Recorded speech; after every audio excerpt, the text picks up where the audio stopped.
solve by factoring. So we have 4x cubed plus 4x squared equals 9x plus 9. Now remember, we had a three-step process to solve by factoring. First, we would set one side to 0.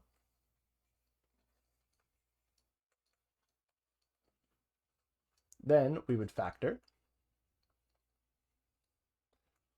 And finally, we would find the values of x that set each factor to 0. So maybe I'll just say solve for x, and you can see how we do that in this case. Okay, so first things first, let's set one side to 0. Since the higher degree terms are on the left, I'm going to set the right side to 0. So that means I subtract 9x and 9 from both sides. That'll leave me with 4x cubed plus 4x squared minus 9x minus 9 equals 0. Now I'm going to factor the left-hand side since that's the non-zero side, and it looks like I can actually factor this by grouping. So we see four terms. The two terms on the left look kind of similar, the two terms on the right look kind of similar, so let's give it a shot. From the pair on the left, I can pull out 4x squared, which will leave me with x plus 1.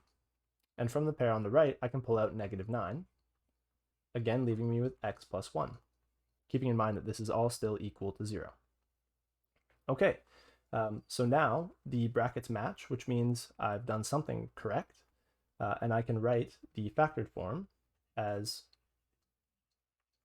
the sum of the two coefficients on the matching brackets, 4x squared minus 9, like so, times what was in the matching brackets, x plus 1. Keep in mind, again, this is all still equal to 0. Okay, is this fully factored? The answer is no, so this is a difference of squares that we can continue to factor further. So the square root of the term on the left is going to be 2x, so 2x all squared would give us 4x squared, and the square root of the term on the right is 3. So we can write the difference of squares as 2x plus 3 times 2x minus 3. Keep in mind we're still multiplying by x plus 1, and it's all still equal to 0. Okay, so now we have three factors, and we're going to solve for the values of x that set each factor to 0. So our 2x plus 3 factor, if we set it equal to 0, we'll subtract 3 from both sides to leave us with 2x equals negative 3, and then divide both sides by 2 to leave us with x equals negative 3 halves. Next, our factor of 2x minus 3 will be set to 0. We'll add 3 to both sides to give us 2x equals 3, and then divide both sides by 2 to leave us with x equals 3 halves. And then finally, our factor of x plus 1, we'll set that to 0. Subtract 1 from both sides to leave us with x equals negative 1.